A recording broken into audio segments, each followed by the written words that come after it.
Hey guys, welcome back to the channel. In today's video, I'll explain how to change your hair in Heartopia. So let's dive in. First things first, open up your map and make your way to the central town. Once you arrive there, look for the clothing shop and head inside. After entering the clothing shop, go ahead and you want to walk upstairs. Once you're upstairs, you want to look around for the hair dryer area. This is the key spot where you can change your hairstyle. All you have to do is stand near the hair dryer, and you should see a pop-up appear that lets you interact or collect the option.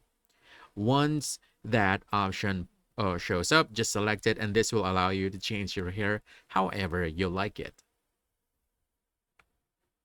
Now, if you don't see this option yet, don't worry. You will need to progress through the main story quests until you reach the point where you need to go through the clothing store. And basically, that's it. That's exactly how you change your hair in Heartopia. So, if you found this helpful, don't forget to hit that like button, subscribe for more quick guides, and I'll see you in the next one. Thanks!